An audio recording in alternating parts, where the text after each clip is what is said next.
اللہ کی شان۔ ہدہد وہ واحد پرندہ ہے جو زندگی میں صرف ایک بار شادی کرتا ہے اور اپنے جیون ساتھی کی وفات کے بعد اکیلے ہی زندگی گزارتا ہے۔ یہ اپنی مادہ مہر کو کھانے کے لیے کوئی چیز پیش کرتا ہے۔ اگر وہ اسے کھا لے تو اس کا مطلب ہے کہ وہ شادی کے لیے راضی ہے۔ پھر نر اس مادہ کو اپنے گھونسلے کی طرف لے کر جاتا ہے۔ اکثر اوقات کسی درخت میں سوراخ کر کے بنایا ہوتا ہے۔ اگر اس کو پسند آ جائے تو دونوں رشتہ ازواج میں منسلک ہو جاتے ہیں۔ مادہ ہمیشہ ہر موسم میں عموماً 6 سے 8 انڈے دیتی ہے اور بچے پیدا ہونے کے بعد باری باری خوراک کا بندوبست کر لیتی ہے۔ عجیب بات یہ ہے کہ دونوں میں سے کسی کو خوراک کی چیز مل جائے تو وہ اسے اکیلے نہیں کھاتے بلکہ دونوں اکٹھے ہونے کے بعد ہی اسے کھا لیتے ہیں۔ ہدہد کی چھٹی حس اتنی تیز ہوتی ہے کہ وہ زمین کے اوپر سے ہی پانی کو محسوس کر لیتا ہے۔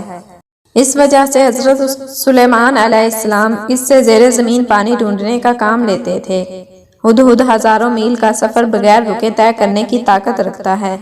اس وجہ سے حضرت سلیمان علیہ السلام نے اسے دوسرے ملک ملکہ بلقیس کو خط لکھ کر بھیجا تھا۔ ہدہد کی ازواجی زندگی آج کے دور کے انسانوں کے لیے ایک مثال ہے کہ عقل نہ رکھنے کے باوجود بھی ایک دوسرے کا کتنا خیال رکھتے ہیں اور انسان کی زندگی کے آپس میں جھگڑے ہی ختم نہیں ہوتے۔